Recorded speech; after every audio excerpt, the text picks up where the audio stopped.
Père et du Fils et du Saint-Esprit. Amen. Aujourd'hui, nous sommes le mardi 30 janvier. Évangile de Jésus-Christ selon saint Marc.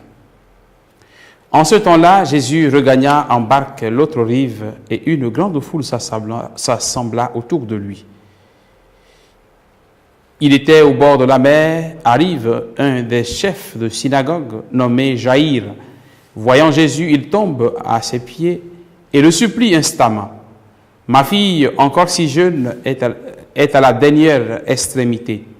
Viens lui imposer les mains pour qu'elle soit sauvée et qu'elle vive. » Jésus partit avec lui, et la foule qui le suivait était si nombreuse qu'elle l'écrasait.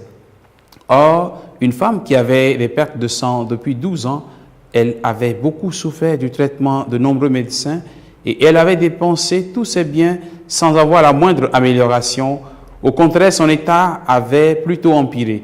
Cette femme donc, ayant appris ce qu'on disait de Jésus, vint par derrière dans la foule et toucha son vêtement. Elle se disait en effet, « Si je parviens à toucher seulement son vêtement, je serai sauvée. » À l'instant, l'hémorragie s'arrêta et elle ressentit dans son corps qu'elle était guérie de son mal. Aussitôt, Jésus se rendit compte qu'une force était sortie de lui. Il se retourna dans la foule et il demandait, « Qui a touché mes vêtements ?» Ses disciples répondirent, « Tu vois bien la foule qui t'écrase et tu demandes, qui m'a touché ?» Mais lui regardait tout autour pour voir celle qui avait fait cela. Alors la femme, saisie de crainte et toute tremblante, sachant ce qui lui était arrivé, vint se jeter à ses pieds et lui dit toute la vérité. Jésus lui dit alors, « Ma fille, ta foi t'a sauvée. Va en paix et sois guérie de ton mal. » Comme il parlait encore, des gens arrivent de la maison de Jaïr, le chef de synagogue, pour dire à celui-ci, « Ta fille vient de mourir. À quoi bon déranger encore le maître ?» Jésus, supprenant ces mots, dit au chef de synagogue, « Ne crains pas, crois seulement. » Il ne laissa personne l'accompagner, sauf Pierre, Jacques et Jean, le frère de Jacques. Ils arrivent à la maison du chef de synagogue. Jésus voit l'agitation et les gens qui pleurent et poussent de grands cris. Il entre et leur dit, « Pourquoi cette agitation et ces pleurs? L'enfant n'est pas morte, elle dort. » Mais on se moquait de lui.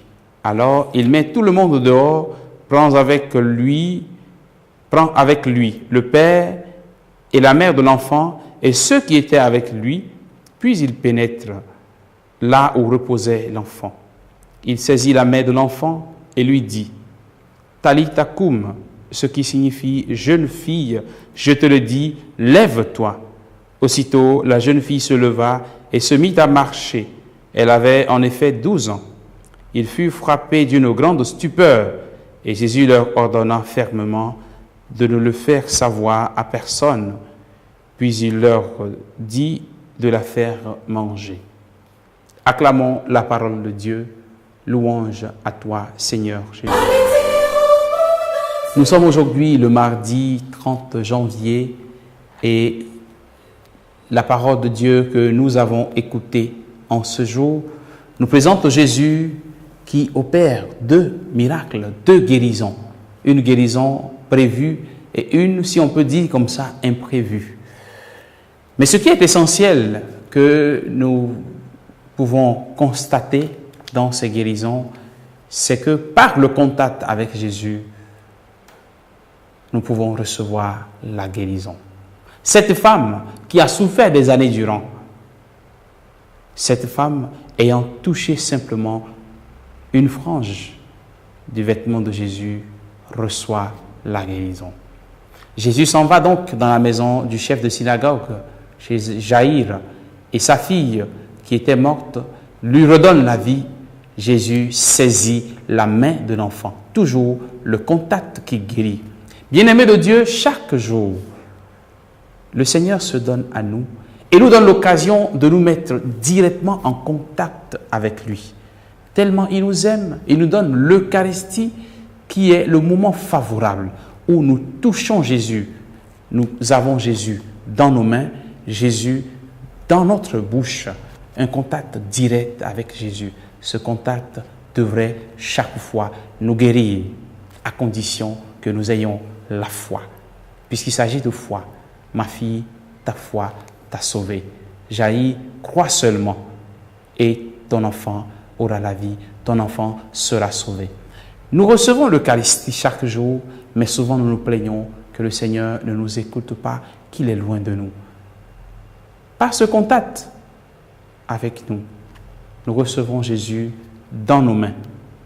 Cette même main, ou ces mêmes mains qui nous servent souvent à voler, ces mêmes mains par lesquelles nous sommes dans la violence, dans la corruption et dans beaucoup de péchés. Cette main est en contact direct à chaque Eucharistie avec Jésus qui vient nous guérir.